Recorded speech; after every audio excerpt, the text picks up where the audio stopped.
আজকের ভাতের থালাটা ইলিশের সমারোহ। প্রথমেই রেখেছি একটা ইলিশ মাছ ভাজা, সাথে রেখেছি একটা কাঁচা লঙ্কা। ইলিশের সাথে তো কাঁচা লঙ্কা তো খেতেই হবে। তারপরে আছে ইলিশ মাছের মাথা দিয়ে পুঁই শাক।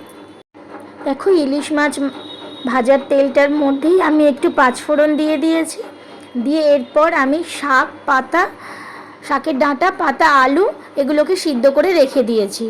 এবার আমি একটা মশলা বানিয়ে নিয়েছি, আদা জিরে বাটা দিয়ে একটা মশলা বানিয়ে নিয়ে ওই তেলের মধ্যে পাঁচফোড়ন দিয়ে মশলাটাকে ভালো করে কষিয়ে নিচ্ছি।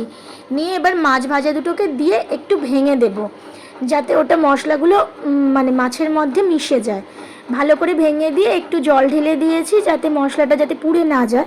তারপরে আমি শাকটাকে ঢেলে দেব, দিয়ে ভালো করে নাড়িয়ে চাড়িয়ে নিলেই আমার রেডি হয়ে যাবে। কিছুক্ষণ ঢাকা চাপা দিয়ে রেখেছি, দেখো শুকনো শুকনো হয়ে গেছে। এবার আমি নামিয়ে নিয়েছি, ব্যাস রেডি। এরপরে রেখেছি আমি খুলনা ইলিশ, যেটা কাঁচা কলা আলু দিয়ে বানিয়েছি, পাতলা করে ঝোল কালো জিরে দিয়ে। এটা খেতে ভীষণ ভালোবাসে আমাদের বাড়িতে সবাই। তো আজকে থালাটা তোমাদের কেমন লাগলো অবশ্যই জানিও।